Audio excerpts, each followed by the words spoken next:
R adalah perangkat lunak gratis untuk analisis statik dan grafik yang dapat dijalankan di berbagai sistem operasi. Ia menawarkan berbagai teknik analisis termasuk pemodelan uji statik dan analisis deret waktu, serta fitur gratis untuk membuat plot berkualitas tinggi.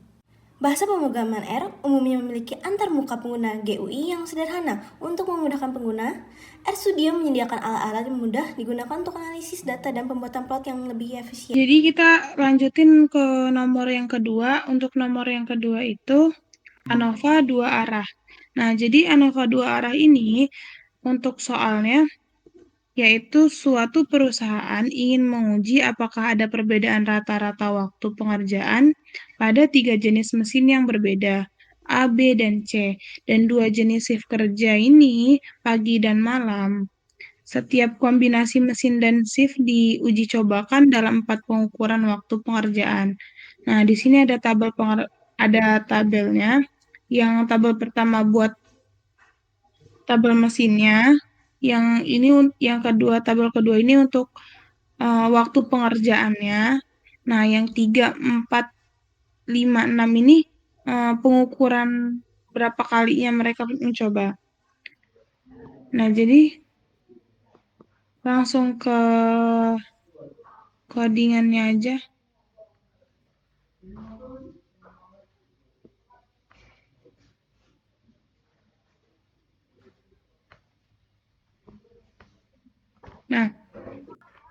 Nah, jadi di sini ada library. Nah, library ini kode yang digunakan untuk memuat data dan pustaka. Biar itu ngecek udah benar atau belum. Nah, di sini juga untuk memuat pustaka seperti Red XL, Teries ini, terus CAR, dan ggplot2 dan readr untuk melakukan analisis ANOVA, visualisasi, dan manipulasi data. Nah, tujuannya itu pustaka ini dimuat untuk memberikan berbagai fungsi untuk analisis statistik, visualisasi, dan pembacaan data. Nah, lalu membuat boxplot ini untuk eksplorasi data awal. Boxplot menunjukkan perbedaan antara kelompok berdasarkan variasi mesin dalam hal nilai pengukuran. Nah, selanjutnya untuk interpretasi, yaitu setiap box mewakili distribusi nilai pengukuran untuk setiap jenis mesin. Jadi kita dapat melihat median dan penyebaran data dari masing-masing kelompok mesin itu. Boxplot juga bisa menunjukkan keberadaan dari outlier jika ada titik data yang berada di luar rentang boxnya. Nah, jika kotak yang di garis median sangat berbeda antara mesin, berarti ada perbedaan signifikan antara kelompok mesin tersebut. Nah, jadi kesimpulannya itu, boxplot bisa memberikan indikasi awal apakah ntar ada perbedaan yang mencolok antara mesin dalam hal nilai pengukuran tersebut. Nah, selanjutnya, mengonferensi variabel menjadi faktor. Dengan mengonferensi mesin dan shift menjadi faktor, jadi kita bisa memastikan nih bahwa kedua variabel ini diperlakukan sebagai kategori dalam analisis ANOVA apa enggak. Nah, jadi kesimpulannya ini, langkah yang kita lakukan ini nih, biar bisa memahami R ini variabel kategorik, nah, mesin dan shift dengan benar, yang memungkinkan kita untuk melakukan analisis ANOVA tersebut. Nah, selanjutnya melakukan ANOVA 2 arah. Nah, model ANOVA 2 arah ini untuk menguji.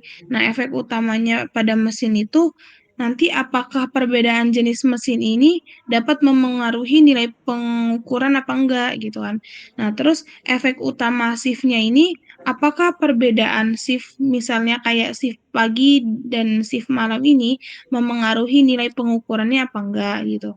Nah, kalau efek interaksi ini apakah pengaruh mesin terhadap nilai pengukurannya tergantung pada shift-nya tersebut.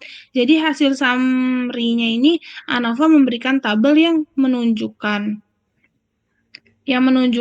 F value dan P value di setiap efek. Jika p-value-nya lebih kecil dari 0,05, maka efek tersebut signifikan. Jadi kesimpulannya itu kayak jika p-value untuk efek utama mesin atau shift lebih kecil dari 0,05, berarti ada perbedaan signifikan antara jenis mesin atau shift terhadap nilai pengukuran. Nah, jika p-value ini untuk interaksi signifikan, maka pengaruh mesin terhadap nilai pengukuran tergantung pada shift-nya tersebut, gitu. Selanjutnya yaitu ada plot diagnostik ANOVA, yaitu plot residual yang digunakan untuk memeriksa apakah data memenuhi asumsi ANOVA, khususnya pada varian residual yang sama. Nah, di interpretasi ini ada titik-titik pada plot tersebar secara acak dengan secara acak. Nah, kemudian tanpa pola yang jelas, sehingga dapat dilihat bahwa ada kemungkinan datanya itu hetero. Nah, kesimpulannya, plot ini memberi gambaran tentang apakah asumsi dasar ANOVA terpenuhi. Jika tidak, maka kita perlu mempertimbangkan transformasi data atau teknik statistik yang lain. Selanjutnya itu yang terakhir ada uji 2K atau uji 2K HSD atau Hannes Significant Difference. Tujuannya itu digunakan untuk melakukan perbandingan post hoc antara setiap pasangan kelompok jika efek utamanya signifikan. Misalnya jika jenis mesin atau shift berpengaruh signifikan. Jadi uji ini memberitahu kita bahwa pasangan mana yang berbeda-beda secara signifikan. Hasilnya itu menunjukkan interval kepercayaan untuk perbedaan rata-rata antar kelompok mesin, yaitu pada mesin A, mesin B, dan mesin C.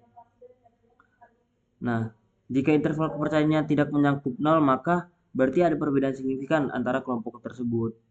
Dan plot 2K ini menggambarkan interval kepercayaan dan visualisasi perbedaan antara pasangan kelompok. Sekian dan terima kasih. Oke, selanjutnya itu ada ANOVA satu arah, yang mana soalnya ada sebagai berikut. Sebuah penelitian dilakukan untuk membandingkan biaya rata-rata perawatan motor di beberapa bengkel yang tersebar di 4 kota berbeda di Indonesia. Penelitian ini bertujuan untuk mengetahui apakah terdapat perbedaan rata-rata biaya perawatan motor di kota-kota tersebut. Pengamatan dilakukan di 4 kota, yaitu Jakarta, Bandung, Surabaya, dan Medan. Dari setiap kota tersebut, dipilih secara acak 4 bengkel motor sebagai sampel. Uji apakah data ini memberikan bukti yang cukup untuk menyatakan bahwa ada perbedaan rata-rata data biaya perawatan per bengkel di setiap kota tersaji pada tabel berikut. Nah, pada tabel berikut itu terdapat 5 kolom di mana ada kota, bengkel 1, bengkel 2, bengkel 3, dan bengkel 4. Yang mana setiap kota itu, Jakarta, Bandung, Surabaya, dan Medan memiliki datanya masing-masing. Kita akan mengimplementasikannya ke dalam R.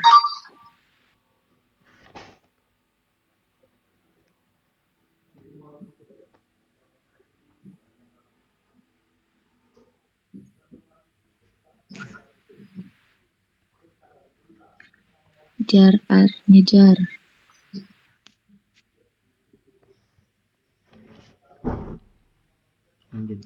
Oke. Yang pertama, kita akan memanggil package yang sudah diinstal sebelumnya. Itu ada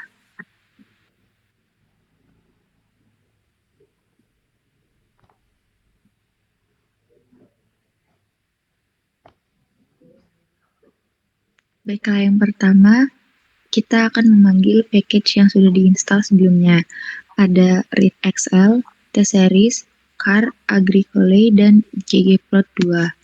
Nah, kemudian setelah itu kita akan memanggil datasetnya, yaitu library readr, biaya perawatan read CSV, kemudian data CSV-nya, terus view biaya perawatan, data biaya perawatan, kemudian kita akan memanggil kembali data.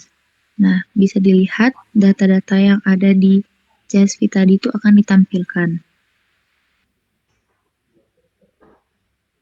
Kemudian kita akan membuat box plot, yang mana box plot itu biaya kota, data sama dengan data. Mainnya itu box plot biaya perawatan motor per kota, di mana X-labnya itu kota dan Y-labnya itu biaya.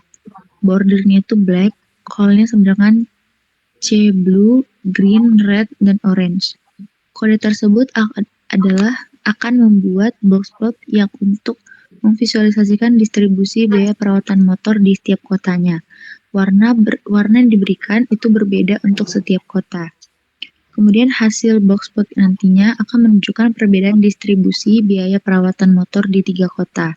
Yang mana warna biru itu sebagai median biaya perawatan lebih rendah dibandingkan kota lain dengan distribusi yang relatif sempit. Kemudian ada warna hijau, median tertinggi dan rentang biaya paling besar, menunjukkan variasi biaya yang lebih lebar.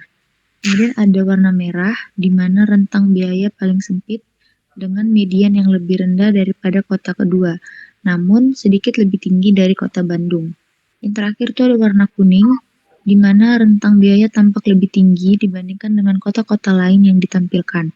Median biaya perawatan di Surabaya berada pada level yang lebih tinggi dan rentang biaya perawatannya juga cenderung lebih besar. Dibandingkan dengan kota lain, Surabaya memiliki biaya perawatan motor yang paling tinggi secara keseluruhan. Oke, di sini saya akan menghitung derajat bebas untuk soal ini, yaitu N and row data. Itu untuk mengambil jumlah total data N dari banyaknya baris di dataset data. Lalu ada college unik data kota, itu untuk menghitung jumlah kategori unik dalam kolom kota disimpan sebagai K. Lalu DFT N dikurang min 1 adalah derajat bebas total dihitung dengan rumus N min 1. Lalu DFV K min 1 adalah derajat bebas pelakuan dihitung dengan rumus K min 1. Lalu ada DFG N dikurang K adalah derajat bebas galat dihitung dengan rumus N dikurang K. Lalu DFT, DFP, DFG adalah menyimpan semua nilai derajat bebas dalam vektor DF. Lalu menghitung jumlah kuadrat, yaitu pertama ada rata-rata perlakuan itu adalah rata-rata biaya untuk setiap kelompok berdasarkan kolom kota. Lalu ada N, itu adalah jumlah observasi dalam setiap kelompok. Lalu ada rata-rata, adalah rata-rata biaya keseluruhan. Lalu ada JKT, adalah jumlah kuadrat total yang mengukur variasi total dalam data. Lalu ada JKP, adalah jumlah kuadrat pelakuan yang mengukur variasi antar kelompok. Lalu ada CKG, adalah jumlah kuadrat galat yang mengukur variasi dalam kelompok. Lalu ada JK, adalah vektor yang menyimpan nilai-nilai jumlah kuadrat tersebut. Lalu selanjutnya menghitung kuadrat tengah. Yang pertama adalah KTP, adalah kuadrat tengah pelakuan yang diperoleh dengan membagi JKP dengan DFP. Lalu ada KTG, yaitu merupakan kuadrat tengah galat diperoleh dengan membagi JKG dengan DFG. Lalu ada KT untuk menyimpan nilai kuadrat dalam vektor KT. Selanjutnya, kita menghitung F hitung dan P value. Nah, F hitung adalah statik F yang diperoleh dengan membagi kuadrat tengah pelakuan dengan kuadrat tengah galat. Nah, nilai F ini digunakan untuk menentukan apakah ada perbedaan signifikan antara kelompok. Lalu ada P value adalah nilai P yang dihitung dengan distribusi F dengan F hitung sebagai nilai F yang diamati. Nilai ini untuk menunjukkan 3 signifikan dari uji F yang dapat digunakan untuk menentukan apakah kita harus menolak hipotesis 0. Nah, berikut adalah hasilnya untuk menunjukkan bahwa terdapat perbedaan yang signifikan adalah rata-rata biaya perawatan atau kota. Lalu melakukan uji ANOVA atau one way. Berikut adalah hasilnya. Yang pertama adalah baris pertama, menunjukkan informasi tentang sumber variasi kota dan sisa reducible. Lalu ada kolom DF merupakan derajat kebebasan untuk masing-masing sumber varians. Lalu ada sum SQ menunjukkan jumlah kuadrat, lalu ada min SQ menunjukkan kuadrat tengah, lalu ada kolom F value menampilkan nilai F hitung, lalu ada kolom PR lebih dari F menampilkan P value, lalu kode signifikan menunjukkan tingkat signifikan dengan mewakili nilai P value yang lebih kecil dari 0,05. Berdasarkan output tadi ini, dapat disimpulkan bahwa terdapat perbedaan rata-rata biaya perawatan yang signifikan di antara keempat kota. Lalu, ada plot residual dan fitted. dengan rumus sebagai berikut, dan ini hasilnya. Berdasarkan plot ini, garis merah yang menghubungkan pusat dari 4 kelompok terlihat datar, sehingga secara garis dapat disimpulkan model sudah tepat. Lalu, kita uji asumsi. Yang pertama ada uji asumsi normalitas. Untuk kodenya adalah sebagai berikut, dan hasilnya adalah sebagai berikut. Ini adalah plot QQ berdasarkan titik-titik berada di sekitar garis, namun beberapa titik berada di luar garis, sehingga perlu dipastikan menggunakan uji normalitas dengan residual dari ANOVA. Nah, untuk rumusnya adalah sebagai berikut, lalu hasilnya adalah sebagai berikut. Nah, residual itu adalah selisih antara nilai observasi dengan nilai yang diprediksi oleh model. Lalu juga berbeda untuk memeriksa apakah residual berdistribusi normal. Lalu subprobability untuk memeriksa normalitas residual uji subprobability dengan uji normalitas yang umum digunakan untuk sampel kecil. Hasil ujian menunjukkan bahwa p-value sama dengan 0,2502 yang berarti residual tidak berdistribusi normal karena p-value yang lebih kecil dari tingkat signifikan 0,05. Hasil kedua uji normalitas menunjukkan hasil yang sedikit berbeda. Uji Jacobi-Barham mengidentifikasikan residual berdistribusi normal, sementara uji Shapiro-Wilk mengindikasikan sebaliknya. Dalam situasi seperti ini, perlu dilakukan pengecekan lebih lanjut atau pertimbangan kontekstual untuk menentukan apakah asumsi normalitas terpenuhi atau tidak. Lalu kita lakukan uji asumsi varians dengan kode sebagai berikut dan hasil sebagai berikut. Berdasarkan plot scale location itu, garis merah yang menghubungkan pusat dari 4 kelompok akar sisaan dilakukan terlihat datar, sehingga secara grafis tidak kecurigaan ketidaksamaan ragam tidak perlu dipastikan. Lalu, kita uji BNJ dengan rumus sebagai berikut, dan hasilnya adalah sebagai berikut. Kode ini untuk menentukan perbedaan yang signifikan antara kota dalam hal perawatan motor. Salah satu uji post hoc yang digunakan ANOVA menunjukkan adanya perbedaan yang signifikan secara keseluruhan. Hasil output menampilkan interval kepercayaan 9% untuk perbedaan rata-rata biaya perawatan antar kota. Jika interval kepercayaan tidak mencakup nilai 0, maka dapat disimpulkan bahwa perbedaan tersebut signifikan secara statistik. Lalu, kita melakukan uji BNT. Sebagai berikut, ini adalah rumusnya. Berikut adalah hasilnya. Nah, kode ini menjelaskan uji beda nyata terkecil untuk menampilkan pengelompokan kota-kota berdasarkan perbedaan yang signifikan. Setiap kelompok yang ditandai dengan huruf berbeda menunjukkan bahwa kota-kota dalam kelompok tersebut memiliki rata-rata biaya perawatan yang berbeda-beda secara signifikan. Selanjutnya, plot hasil uji BNT ditampilkan untuk memvisualisasikan perbedaan rata-rata biaya perawatan kota.